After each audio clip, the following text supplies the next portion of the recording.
Hey, everybody. Big Thursday night football game this evening.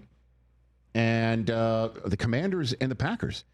We all know who eliminated the Green Bay Packers last year. That would be the Washington Commanders. Quick one for you. Bam. And Jaden Daniels then went there and then went and done the Lions and then got smoked by the Eagles. But the bottom line is arrived sooner than expected.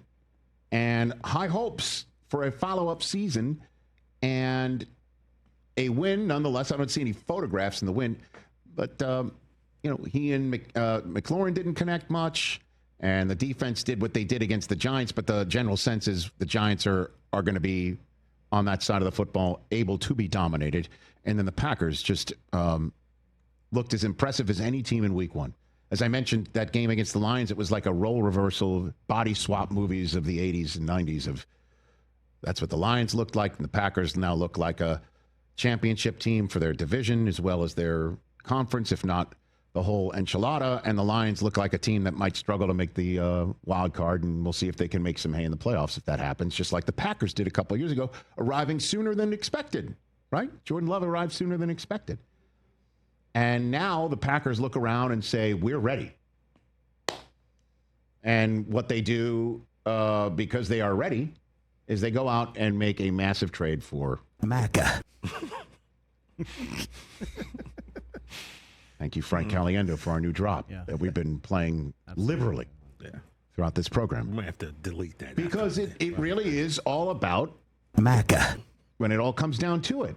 And interestingly enough, that stat that we heard over and over and over again when the Packers made the surprising acquisition, the stat of Reggie White had 4 seasons to start his career of 12 or more touchdowns. And we hadn't seen that since Reggie White until Micah did it.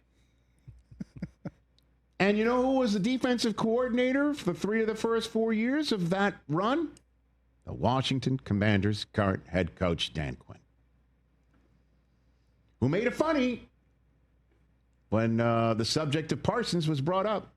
You would know Micah better than most. Opposing offenses kind of geared towards him. You saw it in Dallas that didn't always work. How do you combat a guy? Is it inevitable that he's going to make those plays in that backfield? Are you asking what would I do if I was Sure. coaching him? Yeah, I'd sit him this week on a short week. That's funny. Made it funny. I'd sit him. 29 snaps. And maybe short week after that 29 snaps, maybe he's only going to get that similar number. Got to work him in. Don't forget he's got that back issue. And remember when Micah came on this program? February of 2022, when he came here and we were chit-chatting, and then he took this chair. Took the seat. And I had no idea I was creating a monster, a podcasting monster. Maybe it's your fault. Yeah. Hey, listen, Green Bay fans, again, to use the Disney Plus phrase, what can I say except you're welcome? It started a monster. Starts podcasting, Cowboys get pissed and trade him. I think I'm probably skipping over a few of the notables. Yada, yada, yada. Micah loves Dan Quinn. This is what he had to say in 2022. And you're psyched that Dan Quinn return? Yeah, super excited. What does he bring? What does he do? He brings the juice. He actually brings like fighting videos to the defensive meeting groups. You know how many times I watched Tyler Hearns this year? That's what he did? Yeah, he's like, you gotta knock him out. Like he plays boxing videos for us to get hyped. Like, right. Q got the juice, man. Like Q, he's like a very. He just puts it in a way for you to want to play for him. Like he don't treat you like do this X and O's. Like it's never like that with Q. He's like, you're either gonna ball out or we'll find someone else to ball for you.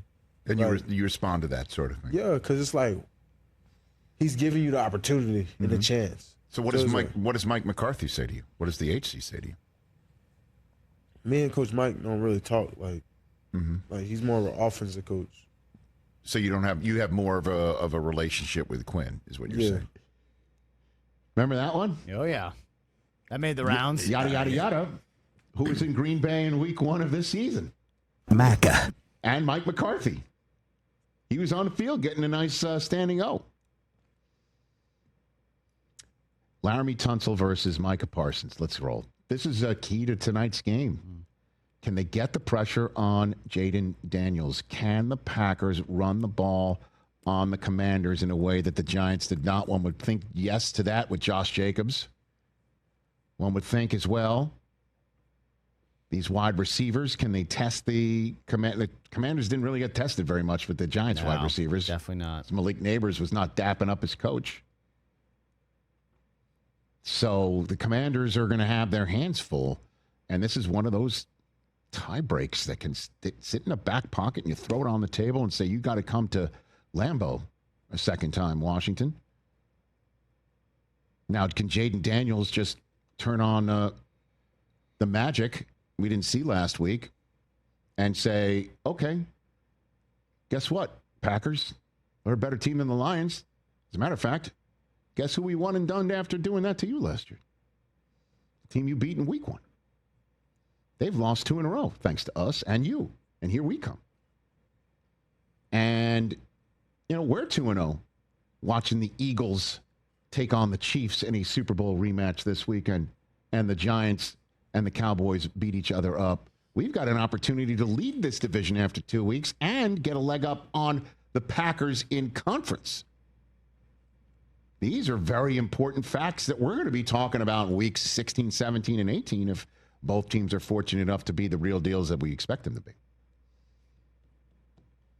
I don't know who I'm choosing just yet, guys. I'm going back and forth. Right now, I'm leaning towards the Packers. I think just because they're at home. They're at home. It's a short week. You're at home. Short week home. Didn't have to travel. And they looked more impressive in week 1. Yeah.